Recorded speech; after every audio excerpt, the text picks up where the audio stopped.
This week, The Cactus by Sarah Haywood. As promised. I'm wearing this shirt for a very particular reason.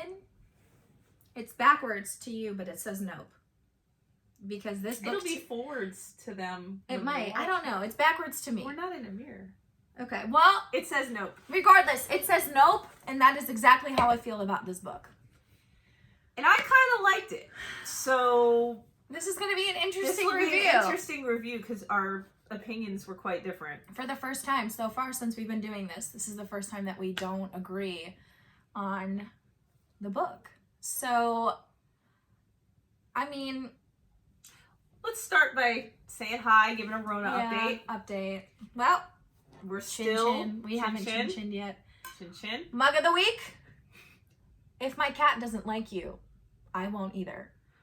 Her cat sucks. Her cat does not like anybody. So... She likes me, which is all that matters. That cat hisses at me. In a book like this, the one that we're going to discuss today, this one is not really a feel-good book. Let's put it that way. So it just was not good.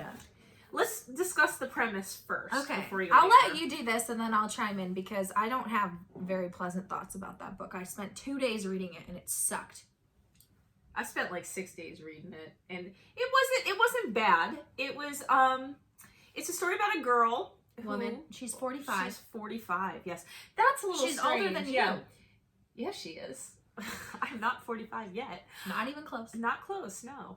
But long story short, and I have to stop saying that.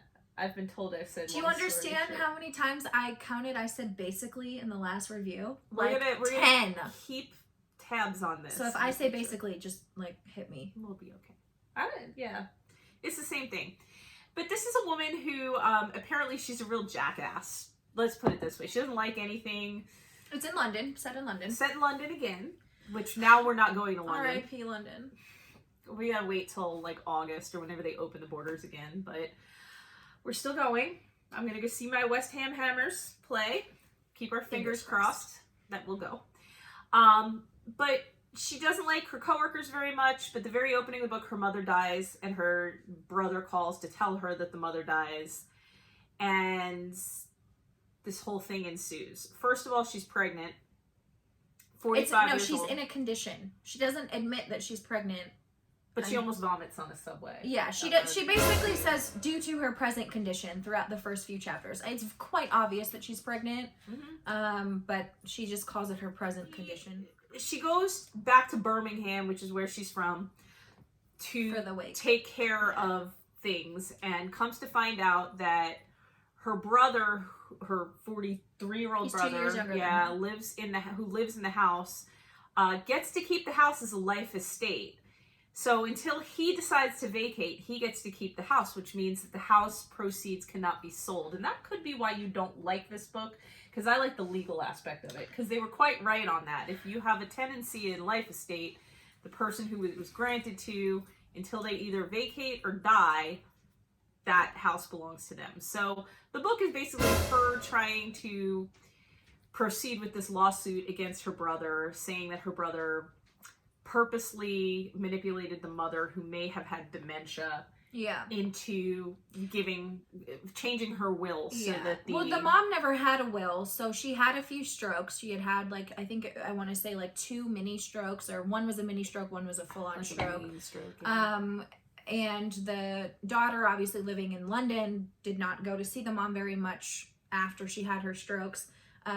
They describe the brother Edward as basically like a frat brother who never moved on from like the frat. But he wears a tie, like a cowboy boots and a tie. And the tie, you know how those like a bolo tie? No, they're like talking about the country. You know what? You know those things where the tie is like it's a bolo tie. I don't know. Yeah, that's a bolo tie. R.I.P. Joe Diffie. So it's a bolo tie. Okay, I think I'm like 99% sure it's a bolo tie. Tell us in your comments. Not so much. She just wants him to move out so they can sell the house. Sell the house so she can have money to raise this baby. Yeah. Who was conceived under bizarre circumstances. I wouldn't say bizarre. I mean, in this day and age, honestly, it's not the weirdest thing that I've heard of. For 12 years. 12 years, she answered a newspaper ad. Yeah, that's a little weird. Some dude that said, I don't want a relationship. I just want someone I could go to the opera with and maybe fuck from time to time. Yeah, basically just have a relationship without any no feelings, strings attached, no strings, like that whatever. kind of stuff. No. You gotta find your newspaper. Why? Somehow I doubt in Pittsburgh, Pennsylvania, there's gonna be some yinzer out there. You'd show up and the guy would be Pittsburgh dead. All right, so yeah, basically she has this arrangement with Richard. He only comes to London once every Wednesday, once a week. So they had like a standing Wednesday arrangement. Really fuck. Basically, they Obviously, go. Oh she my got God, married. I said it. I said basically. Okay. We gotta have a bell next time. Bell or something. When I say long story short, And mine is basically. Ding. So she gets knocked up. Mm-hmm. She's 45. Do you know how hard it is to get pregnant when you're 45? But I think she understands that. This woman never wanted to get married. She never wanted to have kids. There's a reason for that, as we will soon Quite find similar out. to me. This book kind of echoes my life. Okay? It doesn't. It does. It doesn't. Because kinda. We'll give the ending away, basically, right now. Because there's not much. Basically. That's your hot button word. You're taking my word now. So, all right. She's pregnant. She goes to Birmingham for the wake that her brother planned because she could not plan it for whatever reason. We gotta mention the brother's friend because he's the love interest in this book. Rob, right? That's his name? Yeah, Rob. So the brother decides to have the wake at a pub. A bar. Like a dirty, rank ass pub down an alleyway in Birmingham. They show up, there's like cobwebs, like the family members are, and there's a few of them that are quite well to do or well off, you could say. Aunt Sylvia mainly. That's Aunt Sylvia and Uncle, what was his name? Uncle Frank. Hey. All right. There's an Uncle Frank in our family somewhere. Who's They have this wake in this pub, and the brother gets trashed, and the brother's friend is there. He's described as tall, blonde, lanky, and he is always covered in blue dirt. eyes, covered in dirt. Now you know I like this book. He drives a white van. I know that. I distinctly remember that. I don't care what they drive. I Just don't know. It just moves like properly. This book truly didn't do it for me. I was basically like, so she read this first and then gave it to me, and she was talking about how there's a huge twist, and I'm like, I'm waiting for it. There's two huge twists. No, there's not. They're not huge. They're not huge because I guessed it. Like the Did first you one, guess that the former boyfriend fell off a cliff? No. What are you saying? You thought that was a Phil? Wasn't he? His name was Phil fell off a cliff. Her ex-boyfriend gets invited to go on a camping trip. So they're in college. You got to tell the whole story. Okay. They're in college. She gets engaged to this guy named Phil, who somehow becomes friends with Edward, her younger brother, who, as described, is basically like a partier. He can't hold a steady job. He moved back in with his mom at like 41. It's basically oh God, I did it again. He's a loser! Aren't they all though? You know, that's the thing. Yeah, they all are. Yes, but so they go on this camping trip. The fiance, Phil, skips her college graduation to go camping with her brother, and then they go on some like hike, and the dude, for whatever reason, stupidly decides to wander off by himself and falls off a cliff and dies. Okay, so that's why she's such an asshole, I think. I think that's why that was like her first love, and she blamed her brother because obviously he's an idiot. That's why I'm going to answer a newspaper ad for some guy who wants to fuck me in a hotel room once a week. Yeah, but she will end up in the next book. No, he had money. Yeah, he had money because he wants to come. And when he finds out that she's pregnant, he's like, let's get married. And she's like, no. So the thing that I did not enjoy about this book is ultimately she does tell Richard, who's the father, that she's pregnant.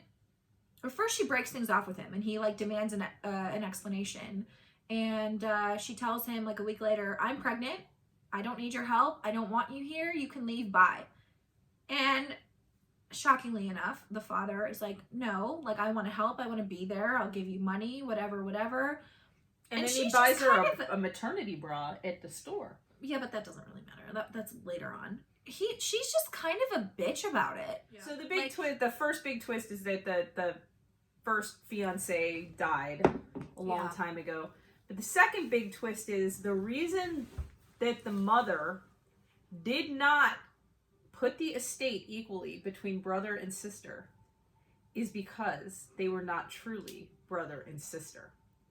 This is the best part, okay? So the mom intentionally cut the daughter out of the will because the daughter was adopted. And let me tell you why the daughter was adopted. Her mother was Aunt Sylvia. Her mother, the 15-year younger sister. Her mother adopted her because Aunt Sylvia was 15 when she was 17 when this baby was born. But then you find out who the father is. Aunt Sylvia was fucking the actual father.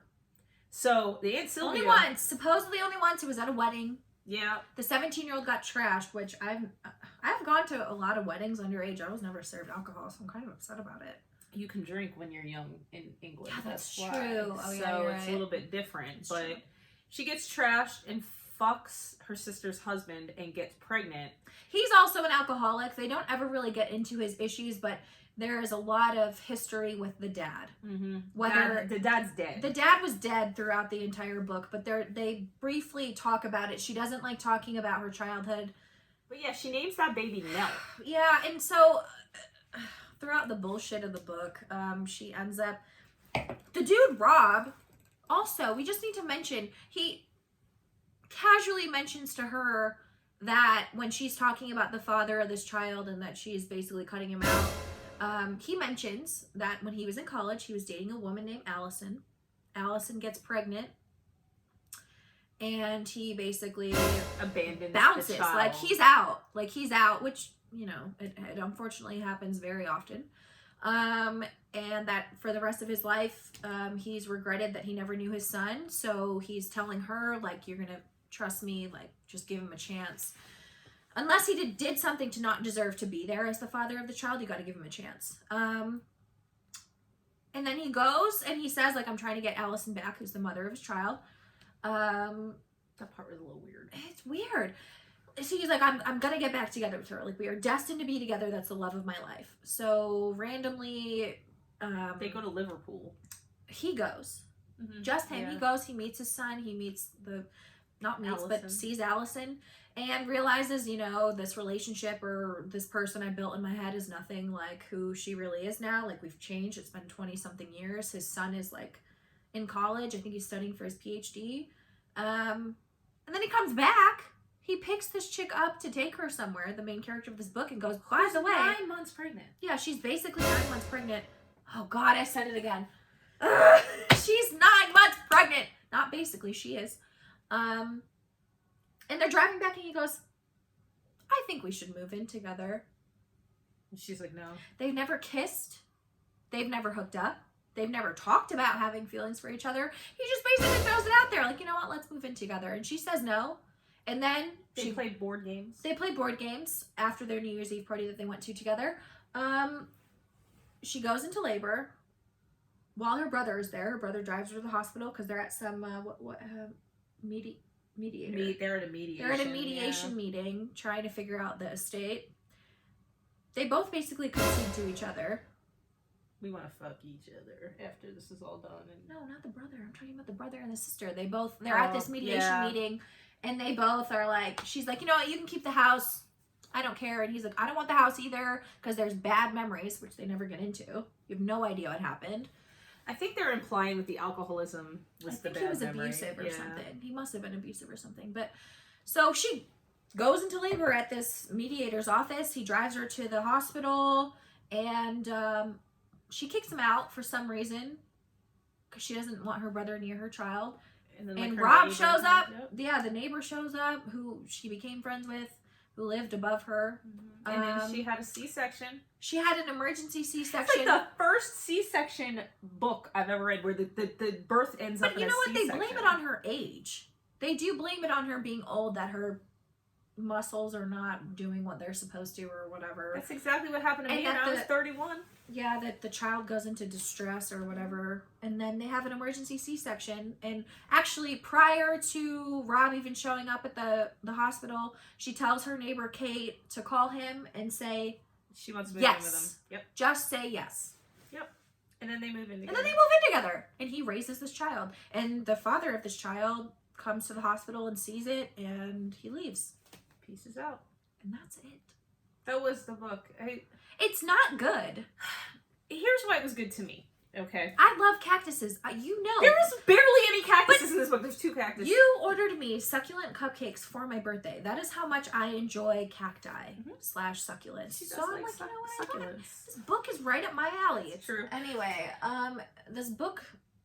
It's Reese's book club again. Reese's book club. Reese let me down this week. You didn't like it. I did not like it.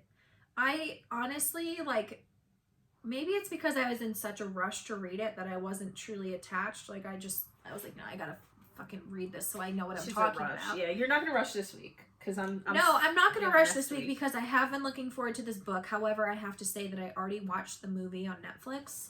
And this is fucking sucked. This is next week. It's called Lost Girls.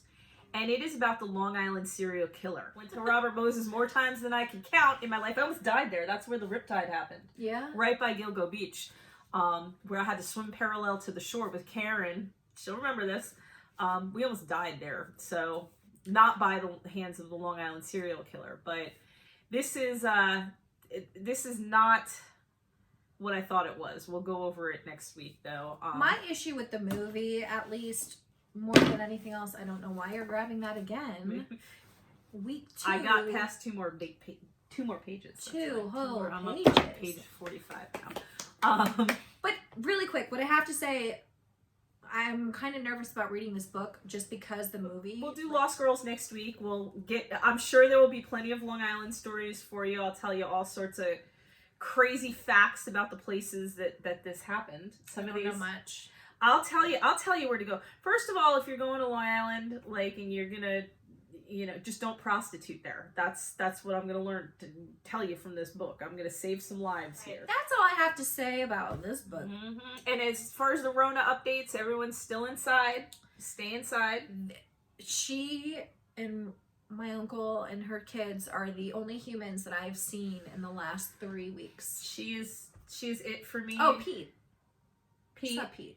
I had to get fingerprinted for my new job that I start on Monday. So I saw some fingerprint people. I had to get my fingerprints done 3 times when I had to get my insurance license because I burnt the fingerprint off my pinky finger or pointer finger, so I don't have one. So I had to go back 3 times. I didn't have to. We're at 38 minutes. We gotta stop. Oh my god. All right. To wrap this up, next week, Lost Girls. Very neat. She's not reading that. She read 2 pages in a week. Lost Girls, Long Island serial killer. We want your theories on this. So read this book before next Friday. Or watch the movie. You can watch the movie. It's not very informative. It kind of sucks. But if you can get through it, props to you. We'll be back next Friday because the shit's not ending anytime soon. We're going to be stuck. So. And chin chin, guys. Chin chin. We'll see you next week. See you later. Take care.